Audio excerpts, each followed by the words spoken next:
Welcome to Homestead Reptile. Today I'm going to be doing a little bit of cleaning out of this bin right here. So this bin holds a adult female eastern garter snake. Now this is not a permo enclosure at all. She's only been in here for a week and I'm hoping she'll be out really soon.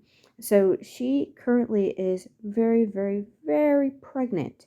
So she's going to give a birth any day now. So kind of the signs I look at when I've bred my garter snakes and they're pregnant, when to actually move them out of the enclosure, is they are no longer, they're refusing to eat, extreme scale spread, extreme swelling. They basically feel like a balloon and they're very sausage-like and they can't move around as well because they're super bloated and super pregnant. So they also get a little bit more irritated. This snake is a love bug. She does not care that I pick her up. She's always excited when I come around the enclosure because that means I'm going to offer her food. She's okay with me handling her. She never bites me. She doesn't musk on me. And she's threatening to bite me because she's very defensive because she knows she's in kind of a vulnerable state. She's very irritated. But I do have to come in here to basically check to make sure everything's clean, checking on her.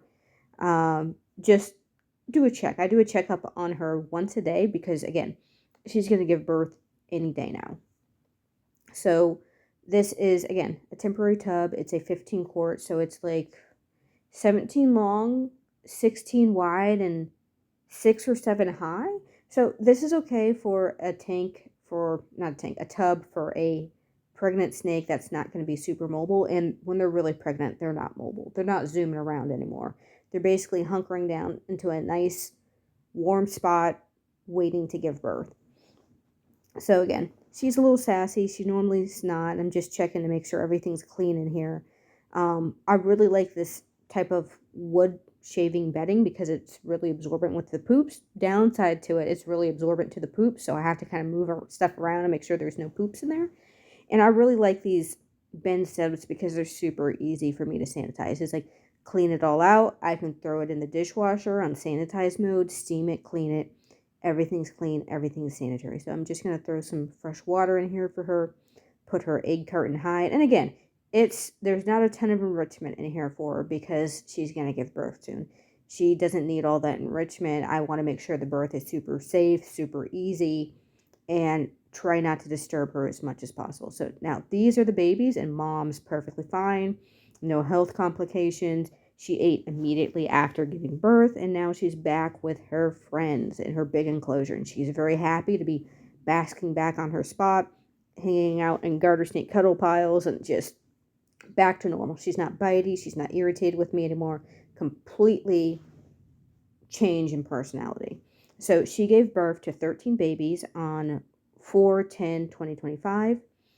She had 3 stillborn, which is common. You'll have at least a handful of stillborn babies. They have a lot of babies. A handful will be stillborn. The really cool thing about garter snakes, they give live birth. The female will incubate the eggs inside of her body. She'll deliver the babies in basically this membrane egg. The babies have to pop out of the egg, get out, and squiggle about. So 13 babies, super healthy. They started eating aggressively on the second day. Everyone's ate. Everyone's looking good. So hopefully we don't have any babies that are straggling and kind of being held behind. So small amounts of enrichment, not a ton of stuff to clutter it up because I'm kind of monitoring them. So, and they're very small. They're incredibly small. So just a handful of things in there is enough for them to hide. So they have this fake plant in here. They have a piece of cardboard cup holder thing, water bowl, ceramic bowl. They have this little wooden plank thing to hide under. And then they have this really cute little miniature wooden panel thing. These guys absolutely, I get these from the Dollar Tree. They absolutely love it. All my babies love this thing. They like to hide in it. They like to hide under it. But this is enough stuff for them to feel comfortable, to feel safe, to want to start eating. And again, as I try to pick one of these guys up for you to kind of see how absolutely tiny these are, they are kind of difficult to pick up. I'm also picking them up because immediately when they're born, I give them a couple of days. I do like to handle them pretty often to get them used to human handling to make them really good pets. And you can see he's not very upset with it. After you hold them in your hands, they're generally calmed down really, really well. And again, super, super tiny. So they are in a 15-quart tub with latches. And the reason I do this, they're tiny. They need to be aggressively monitored because they're so small. If they don't eat for a handful of days, they go downhill incredibly quickly and they'll pass.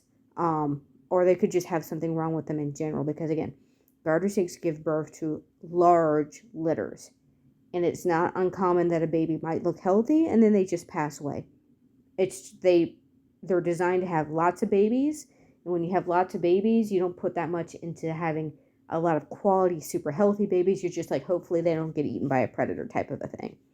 So like and subscribe and leave